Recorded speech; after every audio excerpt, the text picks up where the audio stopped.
क्या ही धन्य है वे जो चाल के खरे हैं और यहोवा की व्यवस्था पर चलते हैं। क्या ही धन्य है वे जो उसकी चेतावनियों को मानते हैं और पूर्ण मन से उसके पास आते हैं। फिर वे कुटिलता का काम नहीं करते, वे उसके मार्गों में चलते हैं। तूने अपने उपदेश इसलिए दिए हैं कि वे यत्न से माने जाएं। भला होता कि तेरी विधियों के मानने के लिए मेरी चाल चलन दृढ़ हो जाए। तब मैं तेरी सब आज्ञाओं की ओर चित लगाए रहूंगा और मेरी आशा न टूटेगी। जब मैं तेरे धर्ममय नियमों को सीखूंगा तब तेरा धन्यवाद सीधे मन से करूंगा।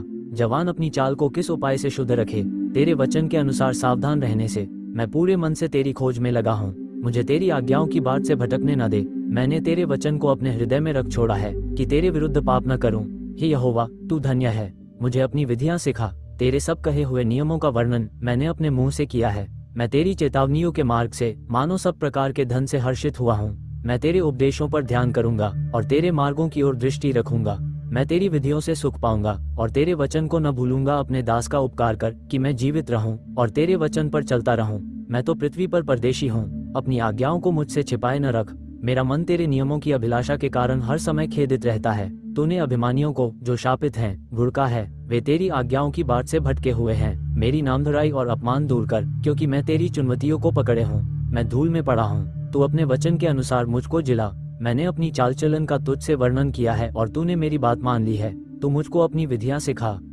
सच्ची दाखलता में हूँ और मेरा पिता किसान है। जो डाली मुझ में है और नहीं फलती उसे वह काट डालता है, और जो फलती है उसे वह छांटता है ताकि और फले। यदि मैं न आता और उनसे बातें न करता तो वे पापी न ठहरते, परंतु अब उन्हें उनके पाप के लिए कोई बहाना नहीं। देखो, ये जो आज्ञा मैं आज तुझे सुनाता हूँ वह न तो तेरे लिए अनोखी और न दूर है। सुन, आज मैंने तुझको जीवन और मरण, हानि और लाभ दिखाया है। मैं तुझे बुद्धि दूंगा और जिस मार्ग में तुझे चलना होगा उसमें तेरी अगुवाई करूंगा। मैं तुझ पर कृपा दृष्टि रखूंगा और सम्मति दिया करूंगा। यीशु ने उससे कहा, मार्ग और सच्चाई और जीवन में ही हूँ, बिना मेरे द्वारा कोई पिता के पास नहीं पहुँच सकता। उसी को स्मरण करके सब काम करना, तब वह तेरे लिए सीधा मार्ग निकालेगा। मसीह ने जो हमारे लिए श्रापित बना, हमें मोल लेकर व्यवस्था के श्राप से छुड़ाया, क्योंकि लिखा है, जो कोई काट पर लटकाया जाता है वह श्रापित है।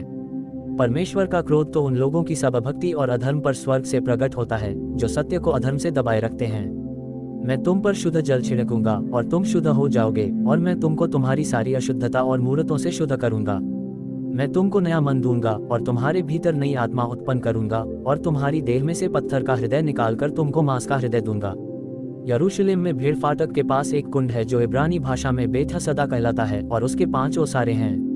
इनमें बहुत से बीमार, अंधे, लंगड़े और सूखे अंग वाले पानी के हिलने की आशा में पड़े रहते थे, क्योंकि नियुक्ति समय पर परमेश्वर के स्वर्गदूत कुंड में उतरकर पानी को हिलाया करते थे। पानी हिलते ही जो कोई पहले उतरता वह चंगा हो जाता था, चाहे उसकी कोई बीमारी क्यों न हो। वहाँ एक मनुष्य था जो 38 वर्ष से बीमारी में पड़ा था। यीशु ने उसे पड़ा हुआ देखकर और जानकर कि वह बहुत दिनों से इस दशा में पड़ा है, उससे पूछा, क्या तू चंगा होना चाहता है? उस बीमार ने उसको उत्तर दिया कि हे प्रभु, मेरे कोई मनुष्य नहीं कि जब पानी हिलाया जाए तो मुझे कुंड में उतारे, परंतु मेरे पहुंचते पहुंचते दूसरा मुझसे पहले उतर पड़ता है। यीशु ने उससे कहा, उठ, अपनी खाट उठाकर चल फिर। वह मनुष्य तुरंत चंगा हो गया और अपनी खाट उठाकर चलने फिरने लगा। तू हिया बांध और दृढ़ हो, उनसे न डर और न भयभीत हो, क्योंकि तेरे संग चलने वाला तेरा परमेश्वर यहोवा है। वह तुझको धोखा न देगा और न छोड़ेगा। किसी को रथों को और किसी को घोड़ों का भरोसा है, परंतु हम तो अपने परमेश्वर यहोवा ही का नाम लेंगे। धर्मी दुहाई देते हैं और यहोवा सुनता है और उनको सब विपत्तियों से छुड़ाता है। यहोवा टूटे मन वालों के समीप रहता है और पिसे हुओं का उद्धार करता है।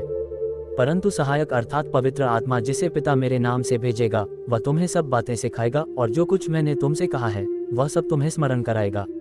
मैं तुम्हें शांति दिए जाता हूँ, अपनी शांति तुम्हें देता हूँ। जैसे संसार देता है मैं तुम्हें नहीं देता। तुम्हारा मन न घबराए और न डरे।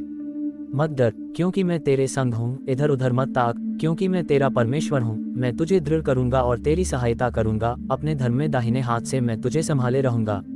जब तू जल में होकर जाए मैं तेरे संग संग रहूंगा, और जब तू नदियों में होकर चले तब वे तुझे न डुबा सकेंगी। जब तू आग में चले तब तुझे आंच न लगेगी और उसकी लौ तुझे न जला सकेगी। प्रभु ने कहा कि यदि तुमको राई के दाने के बराबर भी विश्वास होता तो तुम इस तूत के पेड़ से कहते कि जड़ से उखड़कर समुद्र में लग जा, तो वह तुम्हारी मान लेता। अब विश्वास आशा की हुई वस्तुओं का निश्चय और अनदेखी वस्तुओं का प्रमाण है।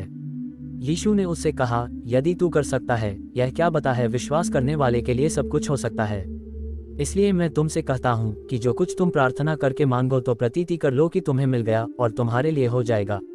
और उसने मुझसे कहा, मेरा अनुग्रह तेरे लिए बहुत है, क्योंकि मेरी सामर्थ निर्बलता में सिद्ध होती है। इसलिए मैं बड़े आनंद से अपनी निर्बलताओं पर घमंड करूंगा कि मसीह की सामर्थ मुझ पर छाया करती रहे।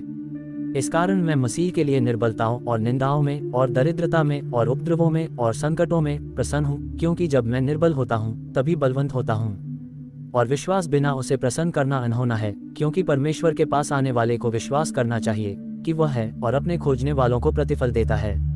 इस कारण जबकि गवाहों का ऐसा बड़ा बादल हमको घेरे हुए है, तो आओ हर एक रोकने वाली वस्तु और उलझाने वाले पाप को दूर करके वह दौड़ जिसमें हमें दौड़ना है धीरज से दौड़ें, और विश्वास के कर्ता और सिद्ध करने वाले यीशु की ओर ताकते रहें, जिसने उस आनंद के लिए जो उसके आगे धरा था लज्जा की कुछ चिंता न करके क्रूस का दुख सहा और सिंहासन पर परमेश्वर के दाहिने जा बैठा। इसलिए उस पर ध्यान करो जिसने अपने विरोध में पापियों का इतना वाद विवाद सह लिया कि तुम निराश होकर हियाव न छोड़ दो।